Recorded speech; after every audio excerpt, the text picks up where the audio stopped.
Kia ora. This is a fantastic app that you can download. So just go to molview.org and download it, and you'll get a landing screen like this. It is free, although you can donate if you want to. The default molecule is caffeine, which is too complicated for level 2. Now, say we want to explore polarity. We first have fun by building up our different molecules. So for instance, say I wanted to make water. So I'd click on O, and then of course I would add 2 hydrogens to it. It doesn't matter which way you put them on. I've made it like this because I can use this 2D to 3D converter, and you can see there it looks in 3D. And now I want to check, is this going to be a polar or non-polar molecule? So by just clicking on the surface lucent, I will get a pop-up like this. And you can see that one end of water is a lot more negative, and the other end is a lot more positive.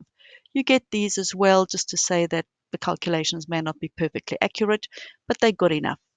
Now, to see whether this is polar, well, you can obviously see there's a separation of charge.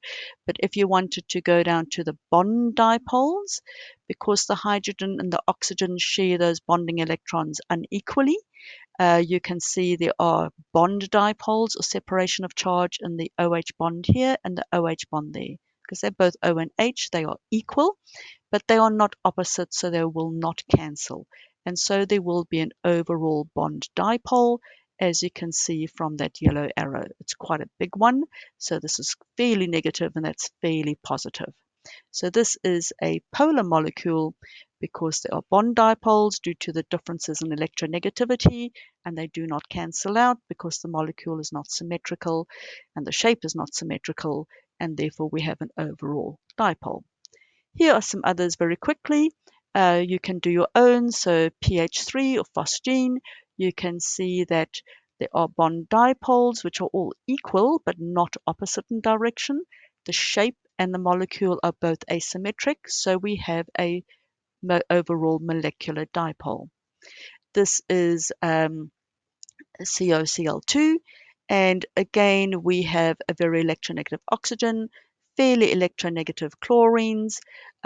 Carbon is not very electronegative at all in comparison. So we have bond dipoles between the carbon and the chlorines, which are equal but not opposite. We have a bond dipole between the carbon and the hydrogen, the oxygen, and then there's a very tiny overall molecular dipole.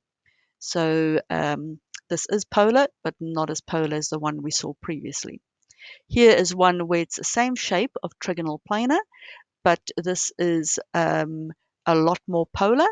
You can see that yellow arrow is a lot bigger, and that's because the bond dipoles going down are very small for the carbon-hydrogen bond dipoles, but the carbon-oxygen is a much bigger separation of charge, so there's an overall much more negative end on the one side than the hydrogen side, which is more partially positive. And here's another example of ammonia. You can see the same sort of thing. Here the shape is asymmetrical as well as the molecule. Here we have a tetrahedral shape.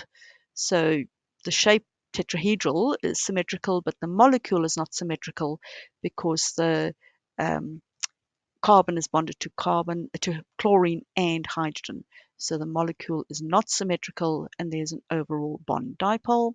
Similarly for bromomethane, you can see there is a overall dipole over there because of the big separation of charge between the bromine and the carbon.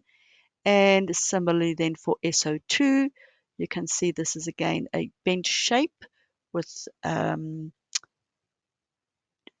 oxygens being more electronegative than the sulfur, so there is a bond dipole going towards the oxygen.